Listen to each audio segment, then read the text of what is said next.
Good morning, you all. It's a pleasure to be here presenting to you this paper. I'd like to thank you that came here this morning. And the article that I will be presenting here for you, it is called the Busbar Differential Protection based on Generalized Alpha Plane. And it was written by me and by Dr. Kleber Silva, who is also my PhD advisor. Well, let's start talking about busbar protection. Almost 7%, about 7% of all faults in power system occurs in bus bars. And these faults, from these faults we have almost 6% that are single-phase faults, and about 15% that are three-phase faults. Basically, these faults happens by two main reasons. The first reason, it is insulation failure by some device that compose the bus bar. And the second reason is human mistakes that can happen during maintenance or during any other work in the substation. But the protection that is our main topic here, it is protection, of course. And one technique that you can use to protect the bus bar, it is the low impedance differential protection. And basically, it is highly desirable because you can provide good flexibility, and also it is possible to provide dynamic zone selection that is highly desirable in new projects of busbar protection. The use of generalized alpha plane is the main topic in this article, and it can provide some benefits because in the alpha plane you can draw different restraining characteristics, and also it is simple and easy to be calculated. Now, let's move it on to talk about some fundamentals about busbar protection. That is also known as 87B. For each zone we have the operational current that is calculated using this equation here, and a restraining current. One can observe that there is this F here, that is the flag that defines if this current is part or not of the zone protection. And this flag, it depends mainly on the electrical position of disconnection switches and breakers. The operation of the relay is guided by these two equations here. The first one, it defines that the operational current has to be more than a minimum current.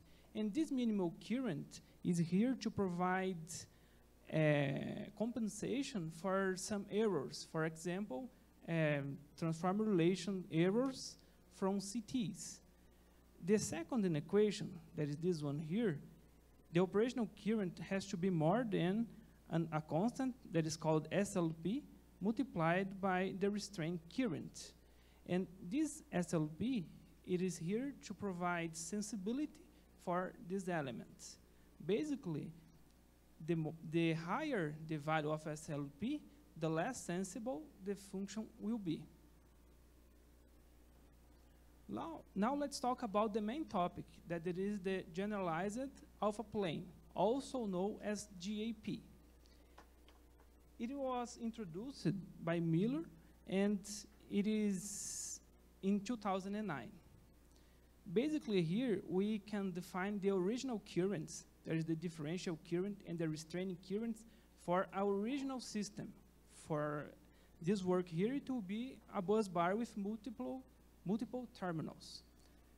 Basically, we want to represent this any terminal device or apparatus into a two-terminal, a virtual system that has only two currents. Here we call EM and EN. So any terminal to n terminals, two terminals, sorry. So basically, these two systems, the real life one and the virtual system, they have to be equivalent. And this equivalence is guaranteed by these two equations here. So when we try to solve this system of equations to define a value for the two currents here, EM and EN, one can observe that this system, it will be undetermined and consistent linear system of equations with 1 degree of freedom. So Miller defined that the angle of the current EN will be the angle of the current of the original system that has the greatest projection, sorry, over the differential current. And after that, after you define the 1 degree of freedom of this system of equation, you can find the currents EM and EN that will be defined by these two equations here. Now, let's move it on to the simulation and results.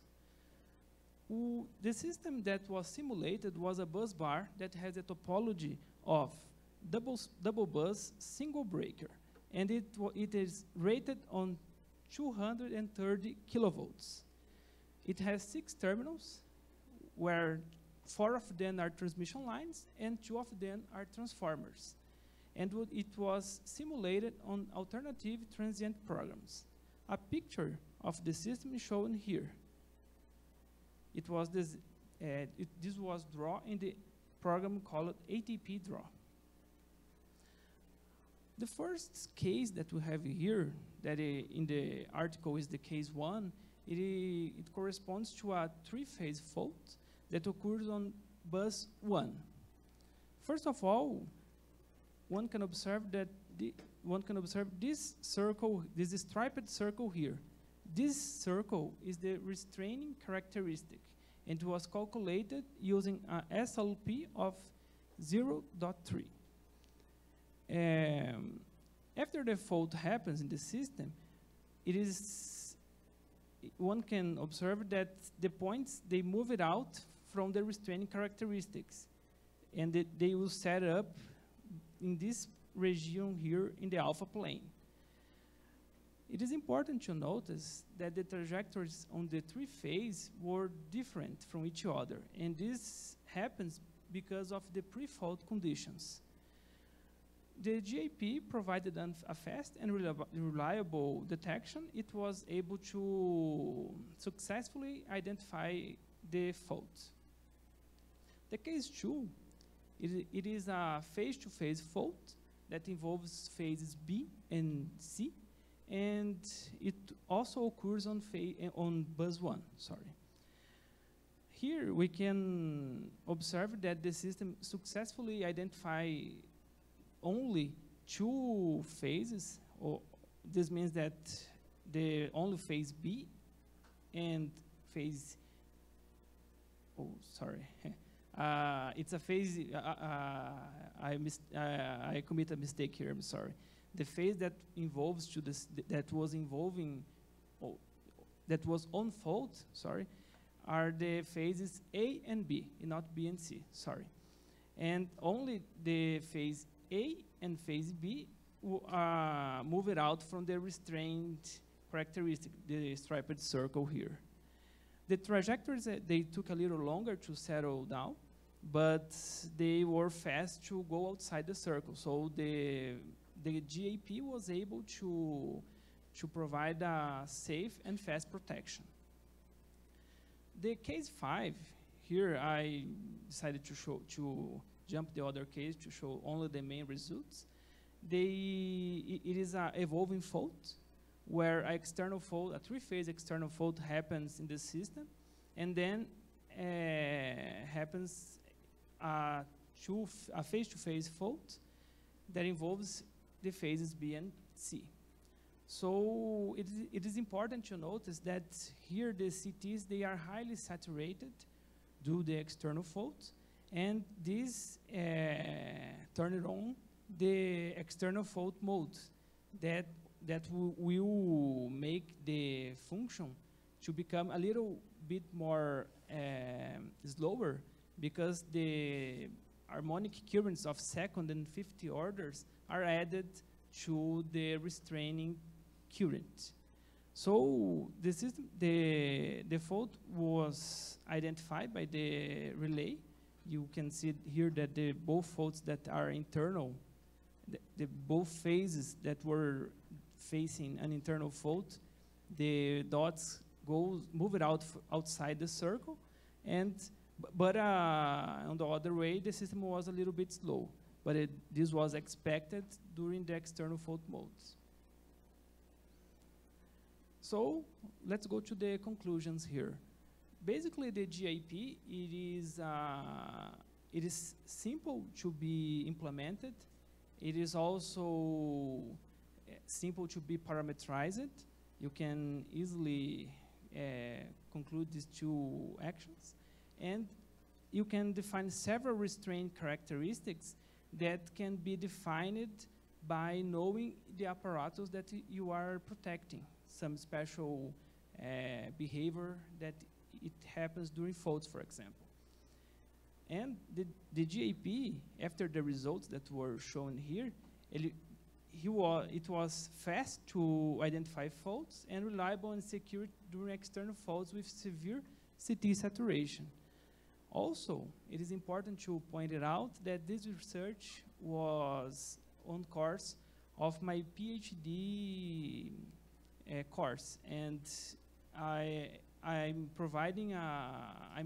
researching a new GAP that has some advantages over this one here that was presented, and this one presented is the only one on the subject that was found on the literature. So thank you all.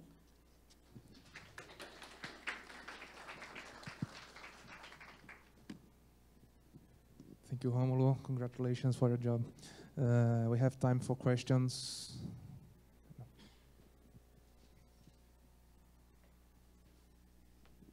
Thank you. Congratulations for your nice presentation. And did you compare the busbar differential protection based on generalized alpha planning with another busbar protection? Thanks for your question, Professor Flavio. Well, during my study here, we compared it with the main technique that is used, but the focus here is in the GAP, and in the GAP that I'm pursuing in my PhD course. So I didn't focus a lot on other comparisons, but the GAP provided a good response when compared with the other techniques that are used. Okay, thank you. Any other question? No. I have a question, Romulo. It's you told us that the JP was very fast in your simulations. Do you have an average time to operate of this function based on your experience when you are testing this function? Have you ever tried to analyze the average time to operate of this function? Yes. In fact, I considered 1/4 of cycle that the points has to stay outside the striped circle, the restraining characteristic.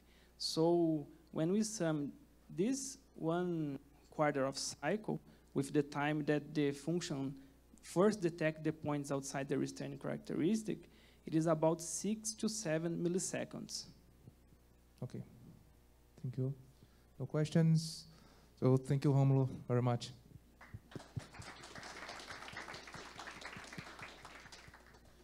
Well, the next presentation is entitled Parametric Sensitivity Analysis of Power Transformer Differential Protection.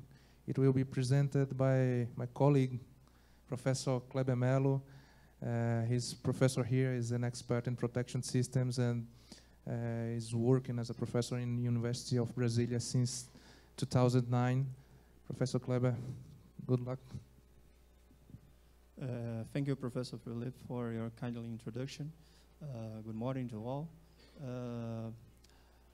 On behalf of the Electrical Engineering Postgraduate Program, I would like to take this opportunity to thank the organizing committee for the excellent work that has been done here. And also, I would like to thank the plenary speaking for attending our invitation. It's a pleasure to us to have you with us. So, come back to the presentation. This work has been done by Larissa Perez and myself. Larissa, she's a PhD student here at the UNB, but she couldn't attend the workshop. That's why I'm presenting the paper here. This work is related to her PhD thesis, but it's only a part of the results that we have obtained in the course of her research. The title, Parametric Sensitivity Analysis of a Power Transformer Differential Protection.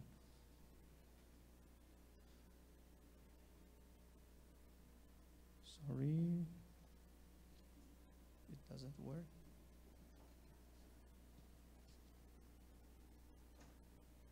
It doesn't work, Felipe. Oh, sorry, it's working now.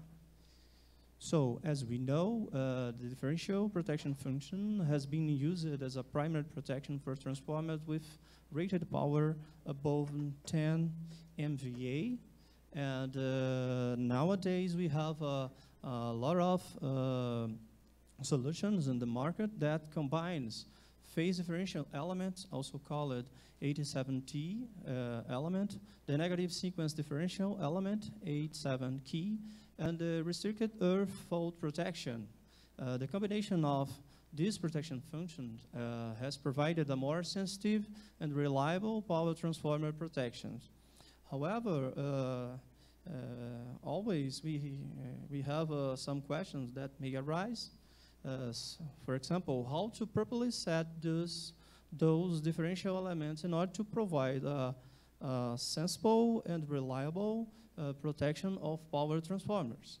There are several methods reported in the literature on the subject, and we present one of them, the parametric sensitivity analysis. That's why a kind of a method that you choose to vary only one parameter at a time, and the other parameters are set with the same value.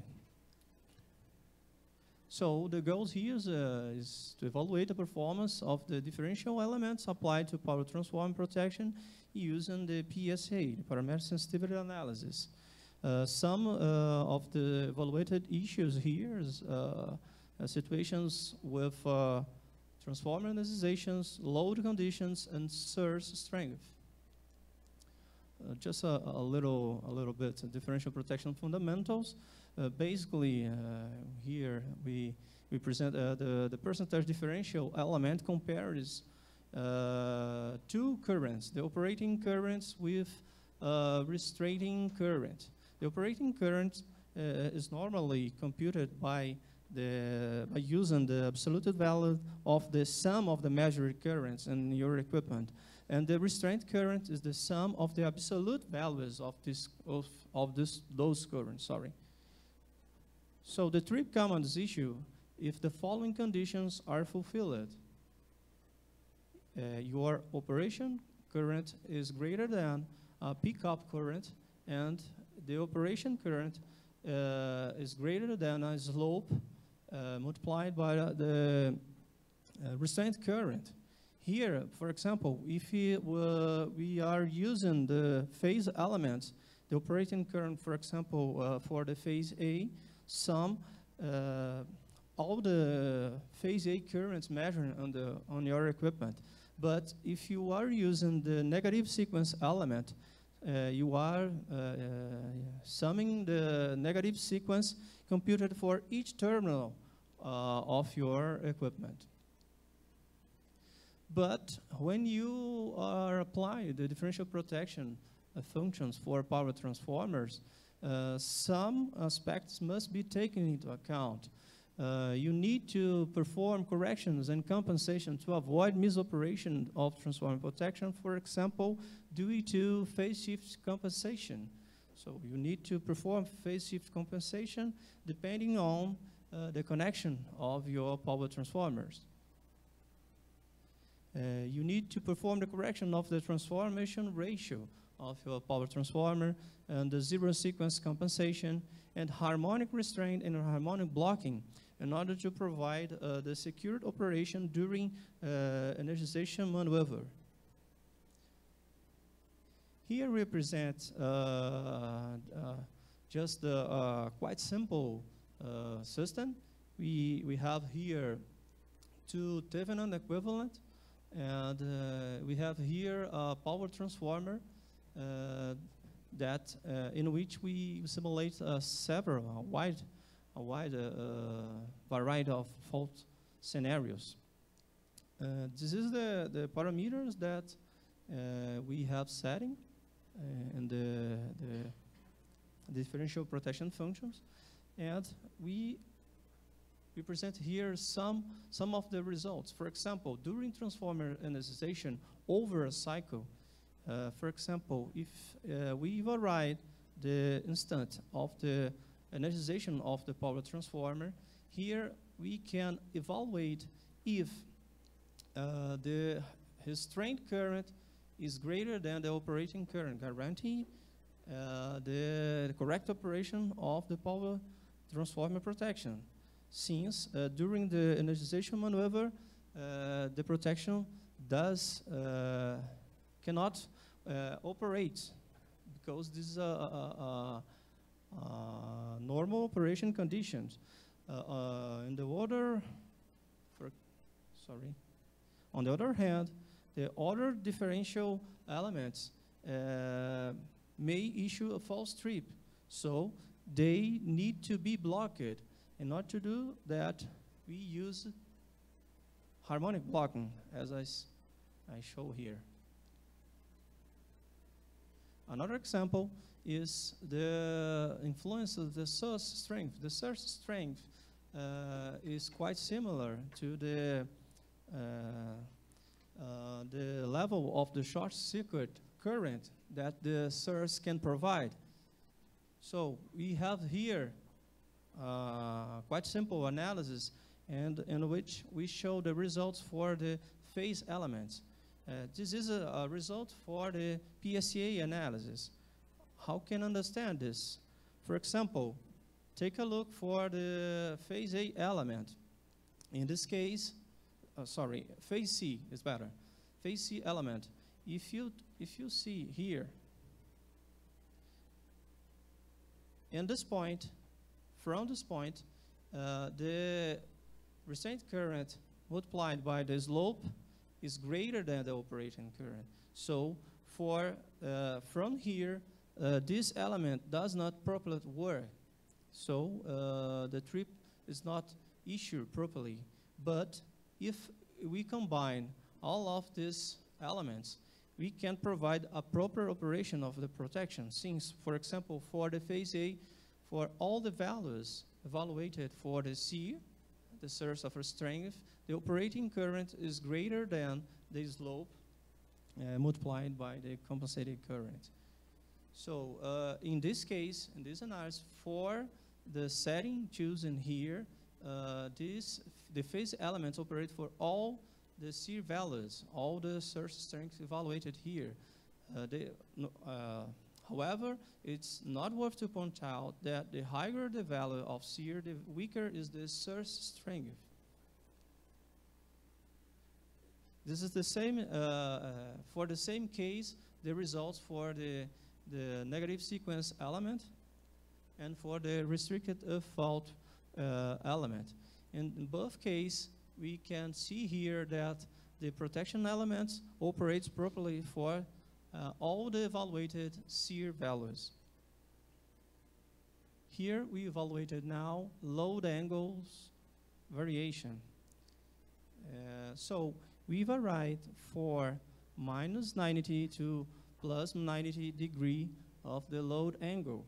So for each angle, we evaluate what's the performance of the phase elements. So we got this curve here, and if we analyze this curve, we can realize that the operation is correct for only this interval of the load angles. Out of this interval, the protection doesn't work correctly. However, it's important to note that the angles out of this range actually does not result for operation condition that is allowed, because the current it's above of 50% of the overloading, that it's not possible to operate. So in our conclusion, we don't have problem with the phase differential elements with the varying of load angle. On the other hand, these two elements, the negative sequence and the restricted fault element, do not affect with the load angle variation. It's a quite interesting characteristic, because these results reveal that this element is quite sensitive and does not affect by the load angle or by the SEER, for example, as we have just shown you. So for the conclusions, the PSA analysis allowed to thoroughly verify if the chosen setting for protection function lead to correct operation of power transformer protection. And the variation of the system loading may jeopardize the performance of the phase element depending on the settings. Here we did not a problem with the settings. And the differential, the negative sequence differential element and the restricted fault functions provide a more reliable and sensitive protection of power transformer. So in the Larissa research, we are researching on proposing innovative algorithm for protection of the power transformer that provides significantly advantage over these traditional functions. So I hope in the next edition of this workshop we present the new results for you. Thanks.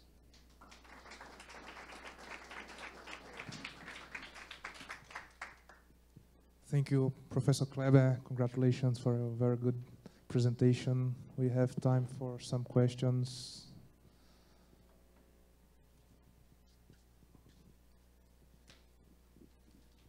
Thank you. Congratulations, Professor Kleber, for your presentation. It's not a question, it's just a suggestion. And regarding the power transformer connected to HVDC power system, this kind of transformer works in a different environment. So it would be interesting to perform some analysis in this kind of power transformer. Thank you, Professor Fábio. That actually is an excellent comment, because really the transformers that are used in an HVDC system, it's a quite special transformer. So those transformers must be built to support frequency components, high frequency components, due to switching in the HVDC converters. So I suppose that transit-based solutions may be quite suitable for this kind of transformer, but we have not evaluated this transformer yet. Thank you.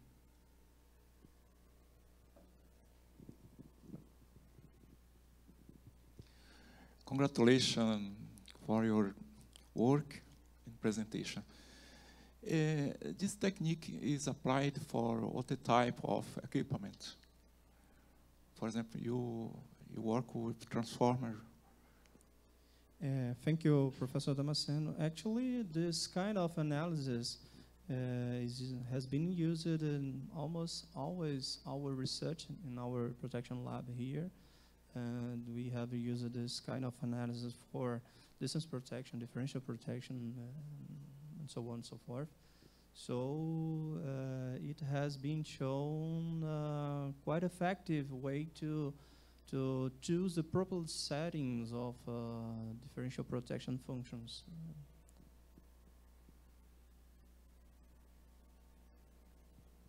Any other question?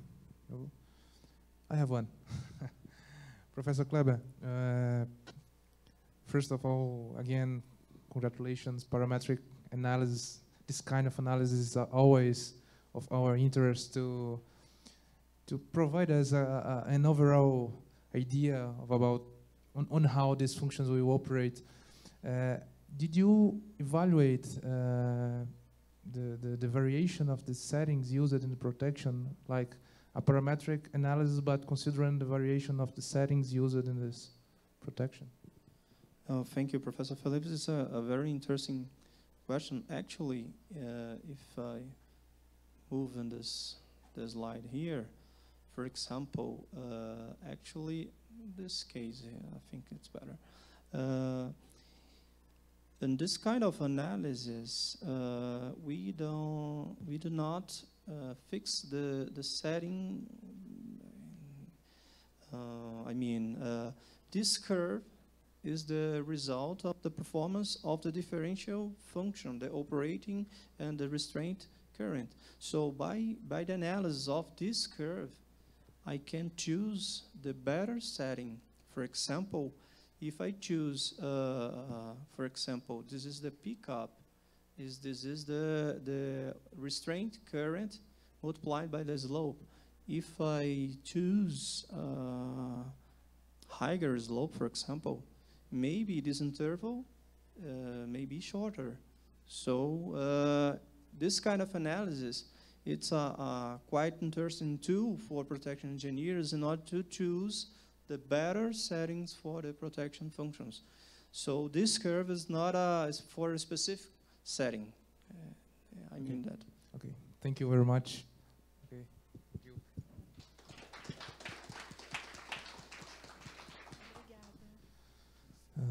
The next paper is entitled Holomorphic Embedding Approach as an Alternative Method for Solving the Power Flow Problem. It will be presented by Aloysio Cesar. He had his electrical engineering degree from here, UNB, and now he's working in Caixa Bank. That's it. Okay, Aloysio, good luck. Thank you, Professor Felipe. First of all, it's very pleasure for me to stay here, present this work to you. And nowadays, the power flow study is very important to aid in expansion planning of the systems, because we have to determine to stipulate weakness in some points or some regions of the system. So this work was developed by Professor Damasceno, Professor Filomeno, and myself. And the title is Holomorphic Embedding Approach as an Alternative Method for Solving the Power Flow Problem. So a briefly presentation outline. Introduction, background, and motivation. I will talk what motivates this work. In the sequence, how the new method works. The methodology of the implementation using MatPower. Next one, the results you got. Some discussion, and finally the conclusion. So first, I propose to you some questions for reflection.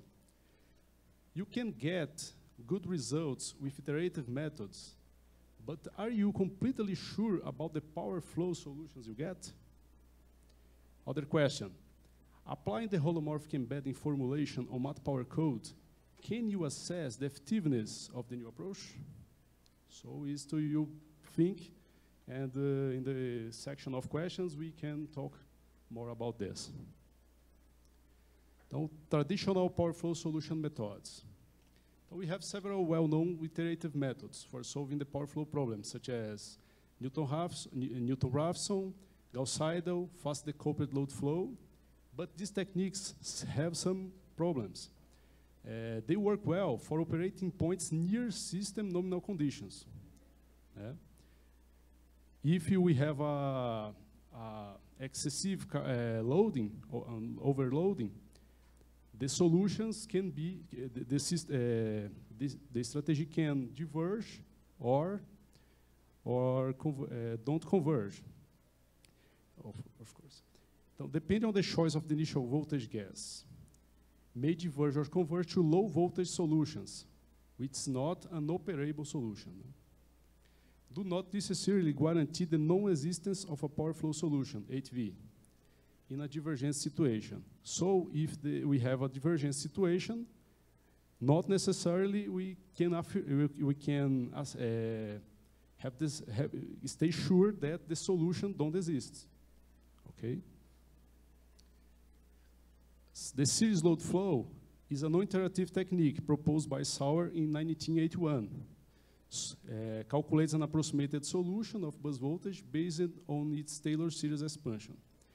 So, Sauer uses algebraic analysis and has limited applications. So we can use to systems with a little number of buses, but for large systems have not application. The method we study in this job, the holomorphic embedded load flow method, was proposed by Trias in 2012 and is patented. Trias named the method Helm, the abbreviation of the initials. Is based on techniques of complex analysis. So you use holomorphic functions and uses Padé approximants. That is a continued analytical function that can guarantee the extrapolation of the solution. So we can be sure that the solution exists or not. Helm is a non-iterative but recursive technique. So I need to use the terms I calculated before to actualize my approach. Helm guarantees to find an operable solution if it exists. Signals unequivocally if no solution exists, what I don't have with iterative methods. Has several applications not only on AC, alternate current, but also for direct current systems, contemplating non-linear devices as FACTs, FACTs, flexible alternate current transmission systems. Inclusive, the Trias have an enterprise that is making studies for NASA, and NASA will use Helm in the systems, in its aircrafts and satellites, because the reliability of the method. As we don't depend the initial gas to start the problem, we can use with great confiability this system. How the method works. Então, a holomorphic function is infinitely complex differentiable around every point within its domain. Então, we will use this property of the function to guarantee the existence of the solution. So it can be represented by its Taylor series. We can represented by a Taylor series, and consequently, if the function is holomorphic, we can make an approximation as Padé approximates. L is related to the numerator, and M is related to the denominator. Okay? So we will talk about this after. First, the basic problem consists in computing the coefficients VDN of the power series. So we will develop this series in several terms. For example, if I need to calculate 10 terms, I will, after all, I'll calculate this series, make a Padé approximant, and I will have, as we will use in the diagonal Padé approximant, 5/5 Padé approximant.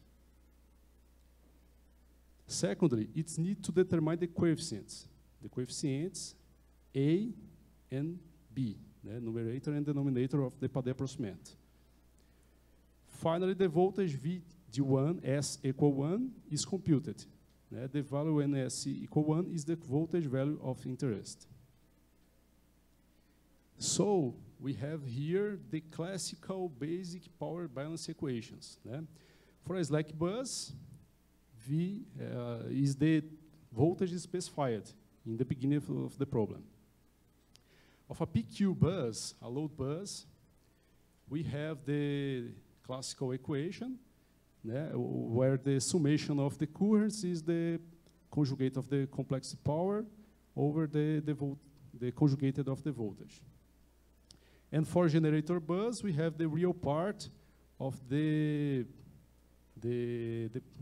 complex power summation. After applying the holomorphic embedding to previous equations, we have this. So you can see that VSL equal the voltage specified. So after applying Helm, I will have the term S, the variable S here.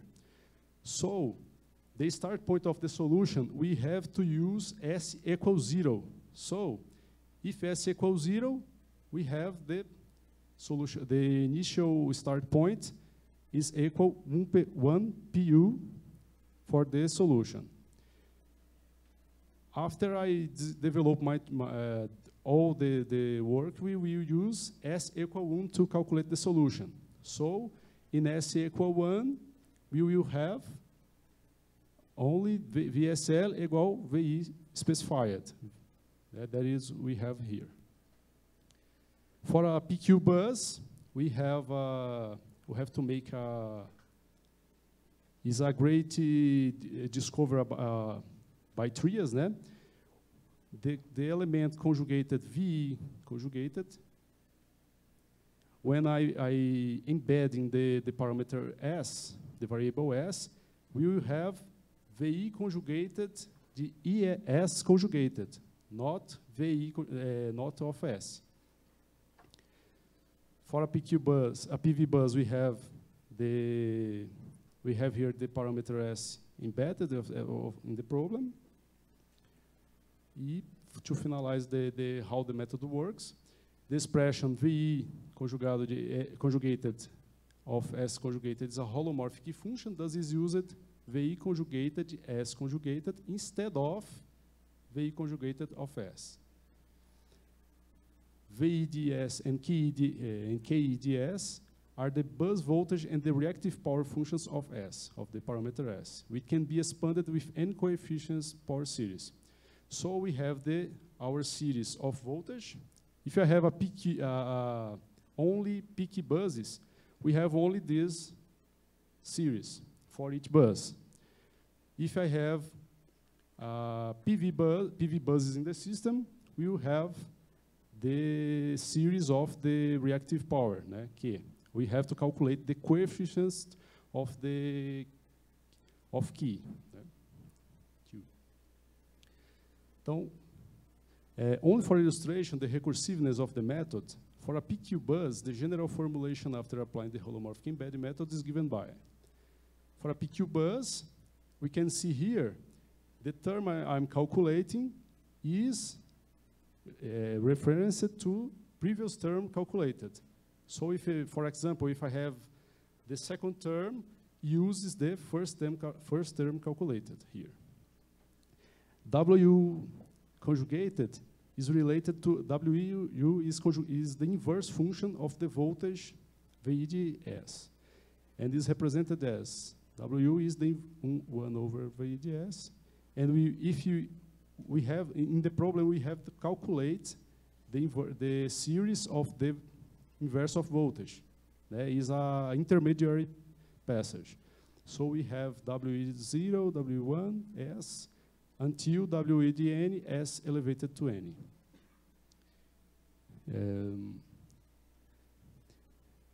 When I made the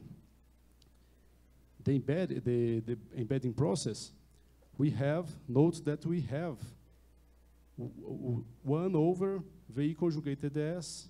So this passage is important to is fundamental to can calculate this problem. Methodology of the implementation using MatPower. Então, the power balance equations of the power flow problem was implemented by using the same MatPower's input and output data format. So MatPower is a free code, né? We can download that on the internet, and we developed this formulation using the same structure of MatPower. The traditional MatPower works on the iterative Newton-Raphson method to solve PBS, while in the modified code, the problem is solved considering the methodology based on Helm. So to compare, we developed our solution using the traditional MatPower and our equations inputted to the problem. Is in the end. So the results we get are here.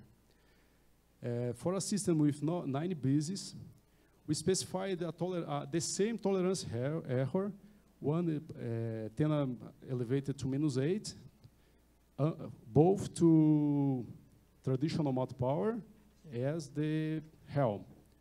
So we have the same solution, we have here the Padé approximants and the number of terms of the series.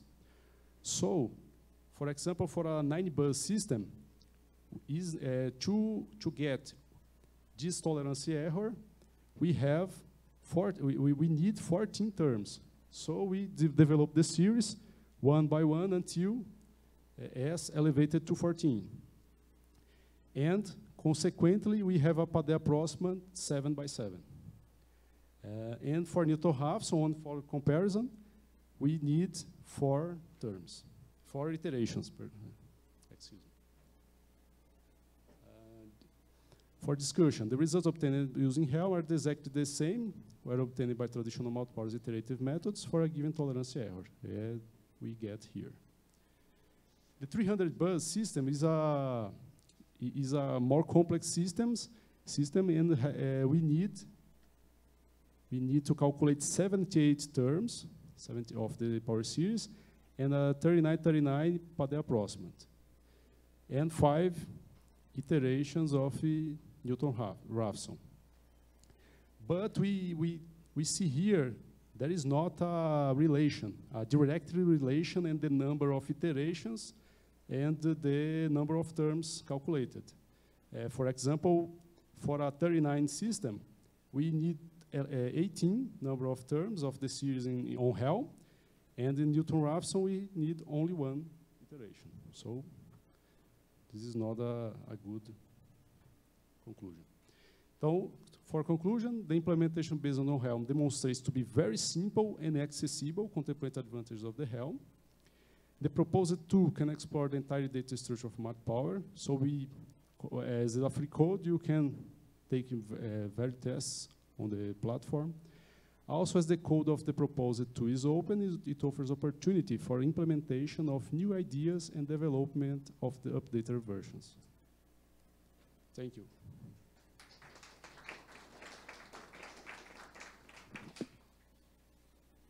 Congratulations, Aloysio. Thank you for your presentation. We have time for only one question.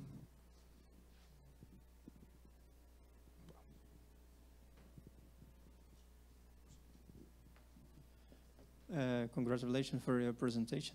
Have you ever think about to use this kind of power flow solution, for example, for phase domain power flow, for example, in distribution system? I think it's quite suitable, but what do you think about it? Is it possible to use the homoloformic, I think so, for in phase domain? Only the test we have made is on, we have with shift transformers, but in phase domain we haven't made yet. Professor Damasceno can explain better.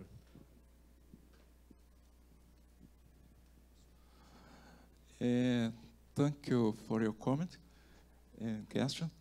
In reality, actually, you can put the problem in fixed domain or in time domain, because S is the embedded parameter, and S may be real or complex. And the real solution of interest is when S equal 1. When S equal 1, we recover the desired solution. And I will still comment, these are interesting methods, because you need only one factorization, only one LU factorization, while Newton-Raphson has factorization at each iteration. Then it's an interesting method, and proposed by Dr. Trias in 2012, in general meeting, 2012. And since then, there are a group of research investigating some improvement in these methods. Then this proposed by Aloysio, presented by Aloysio, is just an implementation of the methods in much power. A new solution, a new proposal, we are writing with my colleague, Professor Filomeno. We are writing, improving a new solution of these methods, but the results are still we are writing. Thank you very much, Professor Damasceno, for your clarifications. Thank you, Aloysio, again. Before reading the title of the next presentation, I would like to remember all of you that we should stay here to take a big photo with all the audience, as mentioned previously by Professor Leo Hacks. Now, the final presentation is entitled Low Impedance Busbar Differential Protection Modeling and Simulation using ATP EMTP.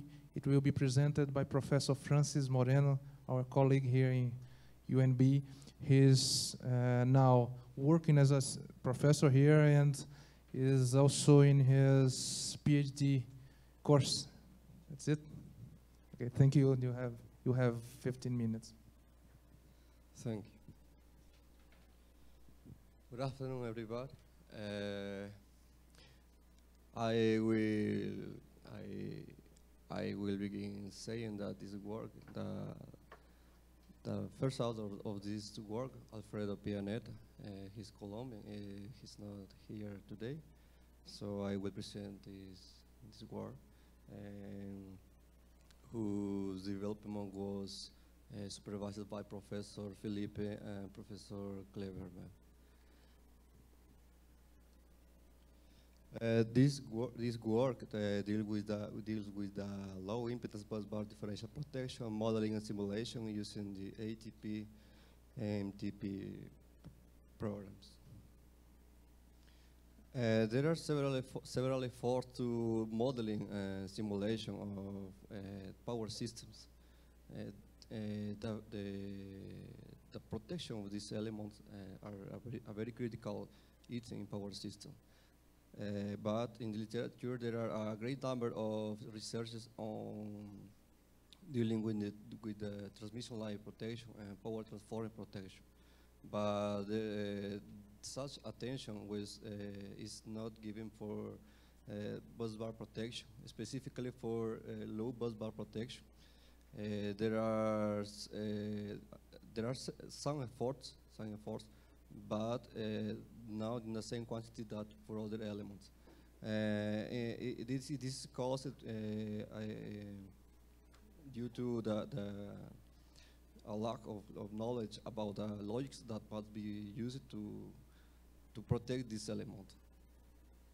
And in that sense, I will present an auxiliary logics called as a 1/1 and 2/2 logics, which must be capable to identify or discriminate internal from external fault, and they must ensure the security of the system in case of external fault with saturation, which occur with when external fault is very severe.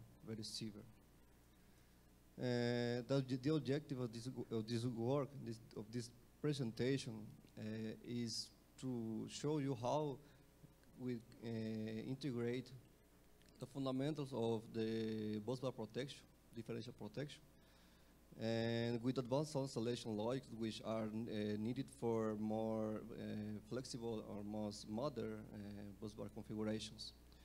And also, how can I perform that? How can I simulate that by using the language model, which is available in the ATP program, Alternative Transit Program. Fundamentals of busbar protection. Conventionally, the current, we need to take two values, the operating current and the restraint current. And these current are coming from the CTs on the current transformer located in each circuit connected to the busbar. This current enters to the relay of busbar, and the count performing is shown here. And when we deal with more flexible or with reconfigurable busbar arrangement, we must introduce the flex of zone selection, the protection zone. That must be respect the element of the circuit that are connected to the busbar. And finally, for establish or for begin to think that fault is occurring, we must satisfy. There are two conditions that must be satisfied. The operation current must be higher than a minimum pickup value, and it must also higher than a restraint current multiplied by a factor that is typically in order of 50% of this current. The logic 101 and 12.2. The logic 101 is called as a faster logic because they must identify the internal fault, and the condition that must be satisfied is that the operation current must be greater than the restraint current for for identification of the internal fault. The other logic two out of two. We can think that this is a backup logic because they must operate in case a problem with a breaker opening after a trip command sending from the 1 out of 1 operation, or it's possible to have an external fault, and this fault evolved to an internal fault. When an external fault occurs, the relay must block, the logic 1 out of 1 must be blocked to avoid an incorrect operation. But if the external fault evolved to internal fault, the busbar would be unprotected. Is for this reason that logic 2 out of 2 must be implemented also. The condition for 2 out of 2 operation is that 2 consecutive levels must be minimal time or minimal interval of operation region of 4 milliseconds. And the other important consideration is that the time between the peak or the begin of each levels must be shorter than 8 milliseconds. The other a critical issue in busbar protection is that it's possible to have a CT saturation because external fault can lead to the situation. In this case, initially we must observe some details. When an external fault occurs, initially there are the waveform of current is normal. In parallel, we observe the restraint current, the operation current. The restraint current is increasing, but the operating current remains 0. But when the waveforms are distorted because of saturation, there is a local operation that could cause that. We think that an internal fault is occurring, but this certainly is not true.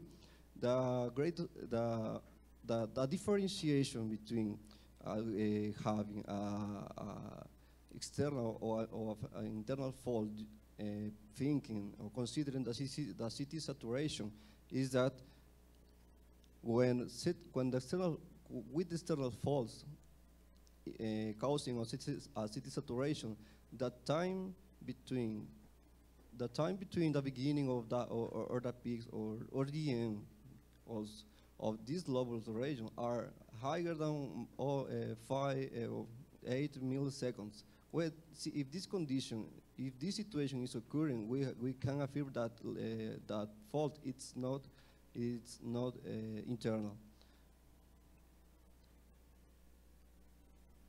For implementation of and for showing the application of these logics and the application of the models language to modeling of the protection or the modeling of this logic for protection of busbar, the system is the same shown previously by Romulo and by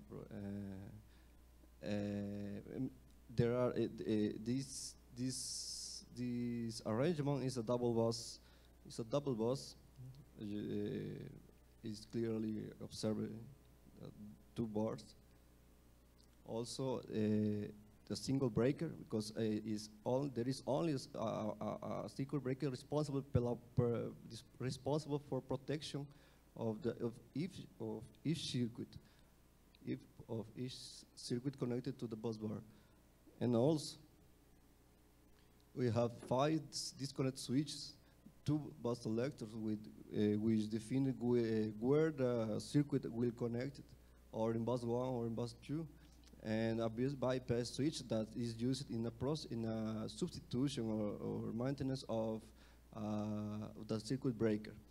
When the circuit breaker is substituted, when the circuit breaker is substituted or need a maintenance procedure, it's necessary to attribute the protection function of this disjunctor or of the original disjunctor to a tie breaker, or the original breaker to a tie breaker, which be now responsible for protection. And also, in another two important concepts in busbar protection is the logic sum protection, that is delimited by the relay location, and the physical protection zone that is delimited by the location of the circuit breaker. Now, the differential protection scheme models, there is an structure that must be respected. We have initially a samples normalization, which consists of taking the current coming from current transformer, and these current are processed by auxiliary transformer that reduce the signal to voltage level adequate or suitable for analog to digital to converter. And also it must pass by a low pass filter to avoid the aliasing phenomenon. And after that, the signal pass through a sample holder element to be adequately treated by the analog to digital process. Finally, the current signal the processed current signal is passing through a tap. This is the relation between the current that is entering, the processed current that is entering to this module, in relation to the primary nominal current of the CT, of the current transformer with the highest current ratio. After that, this current this normalized current enter to the model of the relay. In parallel, the state of circuit breaker and this connect switch must be taken into account to establish a logic of protection zones.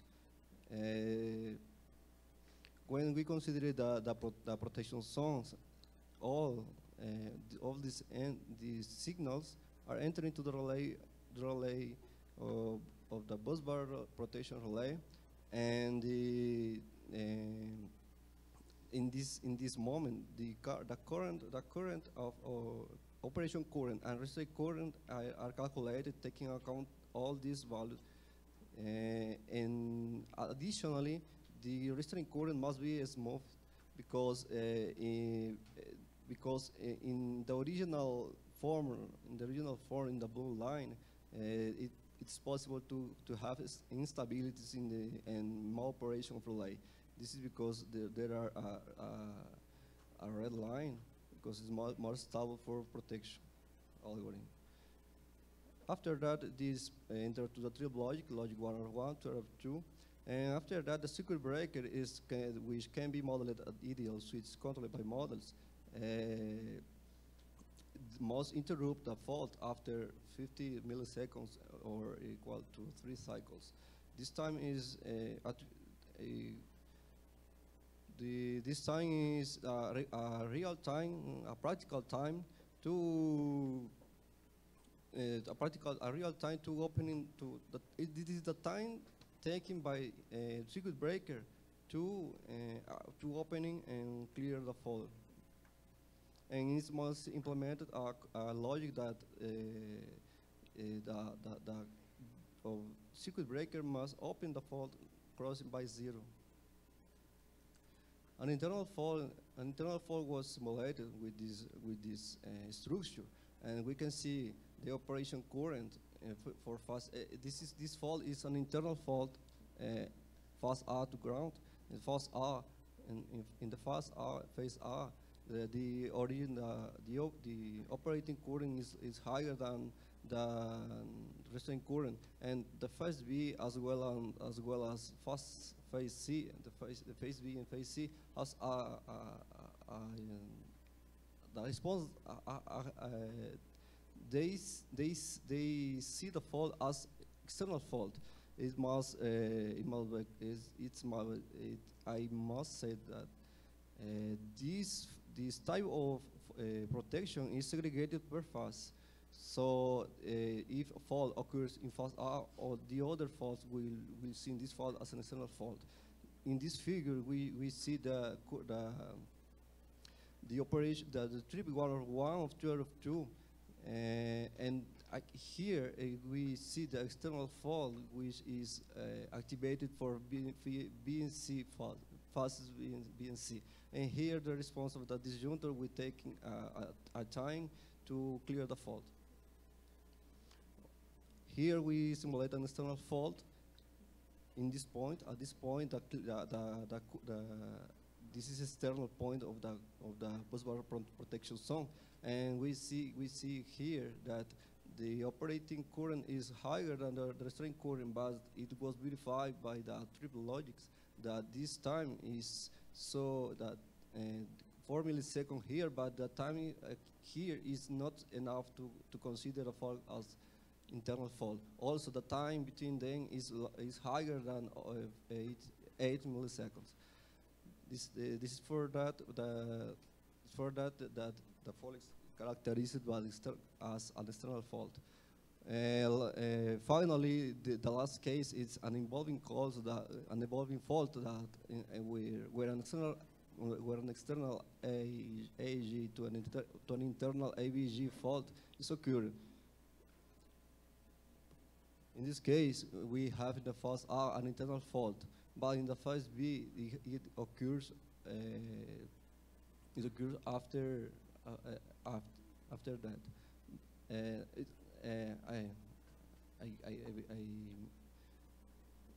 Again, when external AEG fault occurs, the logic 1 out of 1 is blocked, but and is considered by as an external fault. But when the fault evolves to an internal fault, of both of them are entering with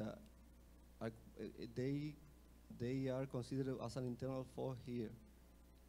1 out of 1 is locked, but 2 out of 2 phases A and B are activated. In this way, the fault is recognized.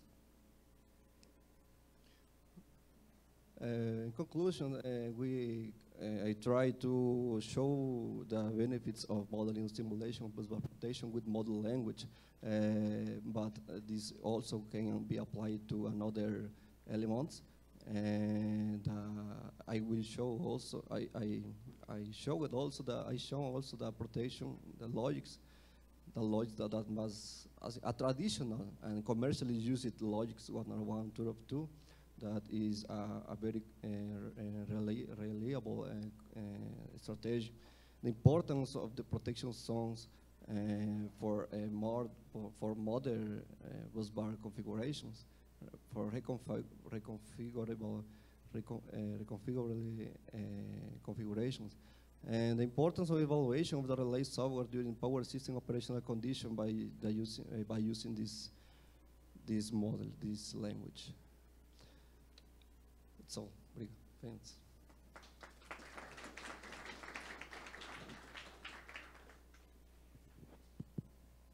Thank you, Professor Francis. We have some time for questions. Any question?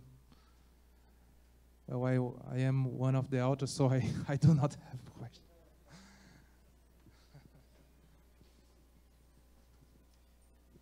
Hello, congratulations. It's not a question, it's a curiosity. And congratulations to your method. So it's well known that it's a problem for the differential protection when there is an external fault and the CT is saturated. Or in this case, you can distinguish during an external fault if the CT saturate or if the fault evolved to an internal fault. My curiosity is, do you know about an actual case where the external fault evolved to an internal fault? A real case. A real case? Do you know about it? I think that Professor Kleber could help me in that case, because in fact we perform different type of fault near the current transformer and a longer of its position, but personally I don't remember a case of a problem in a substation with this type of. I know that it occurs, but I don't say. I don't know a real case. So I'm trying to answer your question. It's a very interesting, because it's a problem that maybe occur in the real applications. One time I was talking with protection guys from CEMIG, and the guy told me that they had a problem with a circuit breaker, and they had an explosion of the circuit breaker, and the air around the circuit breaker get ionized. So the wind through and moved that air ionized for near to the bus. So the circuit breaker is out of the bus zone protection, but due to the ionized air around the bus, there is a flashover, and the short circuit evolved to an internal fault. So the protection fortunately operate correctly that. So I think it's a real example of a woven fault. And my curiosity was because I sent a paper last year. It was about a differential protection in a power transformer, and we showed a similar case, an external fault followed by CT saturation, and after time an internal fault takes place. And the reviewer, but this is not real, and do you have a real situation? We tried to find, and we didn't find, and it was a new round of review just because of this question. But it's necessary to prove that this is a real situation, and we try to find. Finally, we find one case, one real case. So, in future publication, you can report real case in such a specific case. Thank you by the suggestion. Thank you, Professor Flavio. Thank you, Professor Kleber, for your explanation. I think now we have to finish the session. We have a photo to be taken here. Please come here, everybody, to take this photo. Thank you very much for participating for this session. Thank you.